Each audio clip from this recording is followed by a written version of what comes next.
Hi everyone, Kim here at Olive City Homestead, and yes, March 2nd, I'm watching a bluebird fly around in my flower garden and up into the tree. There's really nothing quite so special and calming and invigorating as being outside in nature first thing in the morning. Well, maybe not first thing. It's about 7:45 a.m. so it's March 2nd and I'm here to do the February Garden Coin Challenge wrap up. I wanted to get it done by February 28th, but oh my goodness, I think February of 2022 has been the busiest month maybe in my life. Well, I don't know. Back when I was a drama teacher, performance weeks were very busy, so it rivals those. Still, here I am now, and that business is all over, and now the fun busyness of planting and watching the flowers bloom and seeing what comes up from my seeds, and also seeing what my new tree does. More on that in a minute. So yes, March 2nd, but I did want to get to you with the results because it's so exciting to see where this Garden Coin Challenge has taken me.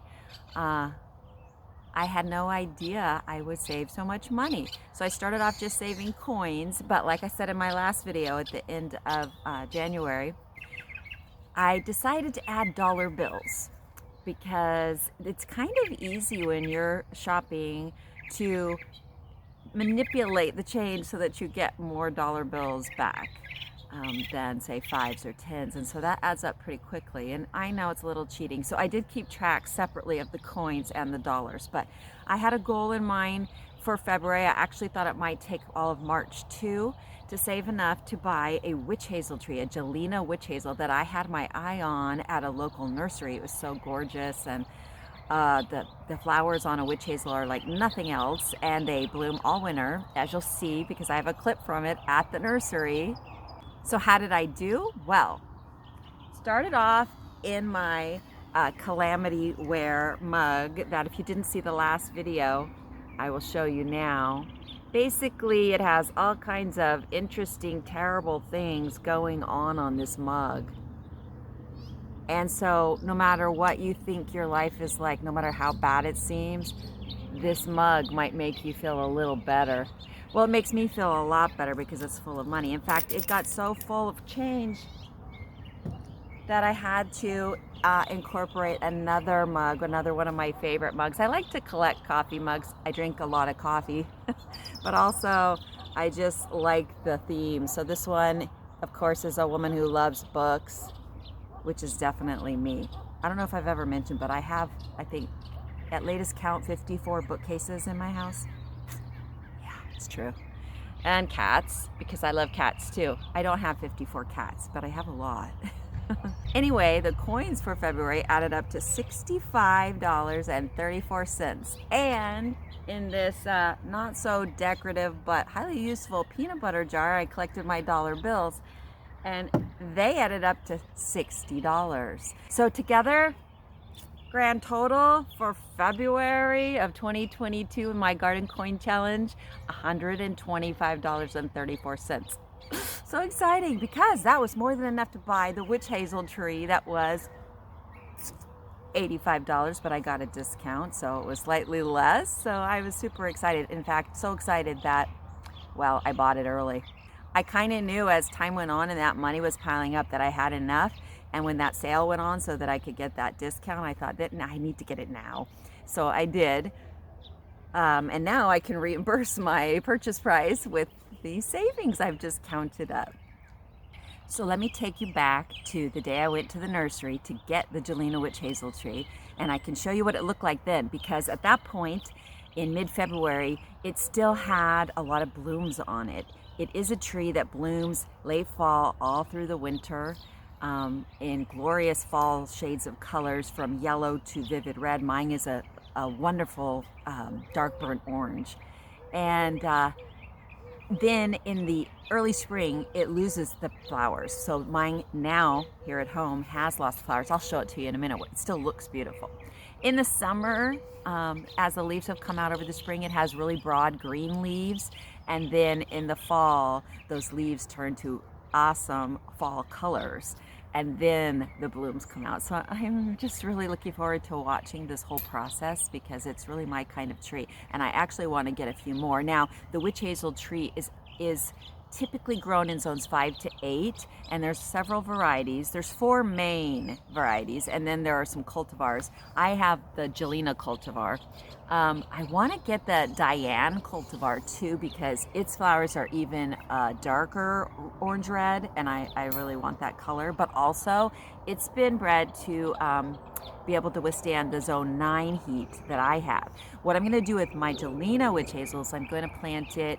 I'm not sure actually if I'm going to plant it up in a bigger container than it's in now or if I'm going to put it in the ground. I have to think about that. I'll probably start it off in a container because that way I can move it if it doesn't like where it is until I find exactly the right microclimate here. But I'm going to start it in a spot in my front yard garden near my flowers that is under my large locust tree.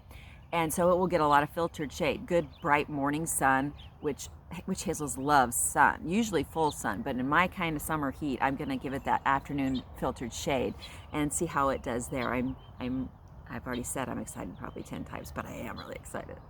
So I have a lot more coming your way, a March tour, and lots of new plants I want to showcase to you. My lavender is blooming and I haven't yet moved it. Oh, maybe I'll give you a peek at that at the end of this video if you stick around. But let's see the witch hazel tree at the nursery as it looked just a few weeks ago.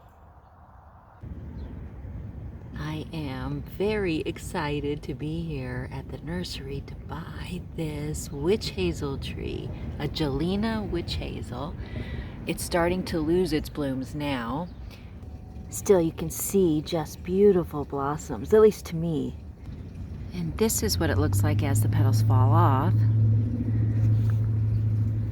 I'm just very fascinated by this plant and definitely so glad that I started the Garden Coin Challenge because that is what made me feel okay, not guilty about buying just this purely pleasurable tree rather than something that's, you know, edible. Although I have heard that the 2 black shiny seeds that you get out of each flower after it's done blooming are actually edible, that they have a nutty taste to them. So I might have to try that out too. So it's over 6 feet, probably 7 feet tall at its highest. Can't wait to see what it looks like in the spring too. But definitely the best time of year is going to be late fall and winter because that's when it blooms. And here's the witch hazel tree today. As you can see, all the petals have fallen off and all the little tiny blossoms there are drying up. But you can also see the new growth, the leaves coming out just near those blossoms, and the tree is just full of them. So I can tell it's super healthy, and it's going to be so interesting to see how it looks with its green leaves this summer, and then watch what happens in the fall.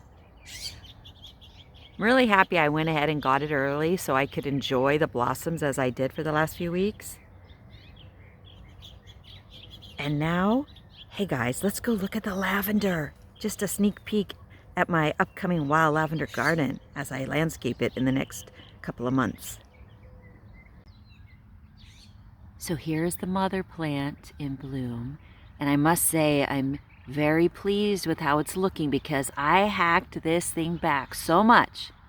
I guess I should say prune, that's, you know, the gardening term, but really what I ended up doing was hacking a bit, and it was so overgrown.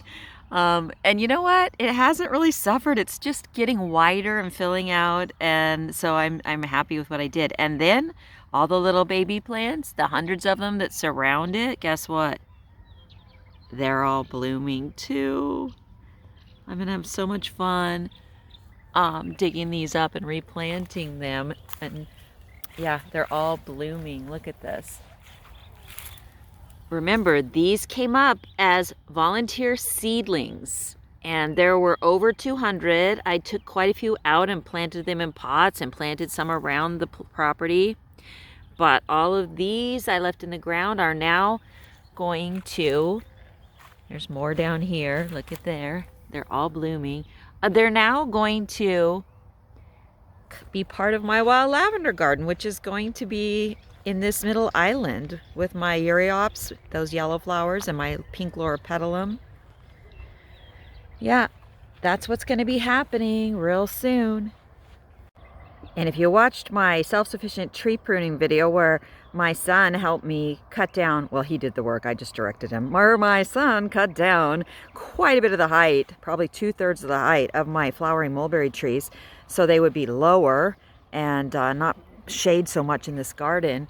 If you wondered how the trees would respond to such a heavy pruning, well, they're leafing out like crazy, and they'll send out lots of new branches. I've had some experience with this on other large flowering mulberry trees here on the property, and I have not found a way to stop them from trying to regrow even more abundantly. So it will be a challenge to keep it low, but we're going to do that because I think that they will be beautiful trees providing some local shade, you know, just nearby shade without shading out this whole island, because it's going to be full of walking pathways, a couple of little tables and chairs and benches, all kinds of flowers, freesia, loropetalum, Euryops, flowers of every shade, every color. I've even got tulips coming up again. This is like the 4th, maybe even 5th year that they're coming back up. I'm gonna put a lot of freesia in there too. I love all the colors it comes in. So thanks for joining me today. I hope you enjoyed this spring morning here in Northern California at Olive City Homestead with me. And if you haven't yet subscribed to my channel, go ahead and do so you'll be able to see whatever new videos I post as they come up. I like to emphasize easy gardening anyone can do, and lots of interesting experiments and fun and unusual trees and plants. I know I love watching other YouTube channels about gardening and homesteading, and I think there's always something new to learn, and you can always be inspired with so many fun ideas that take you in ways you maybe never thought to go before. For instance, this witch hazel tree and my wild lavender garden. So I'll see you next time, folks. And remember, you can create the life you want, so why not start right now?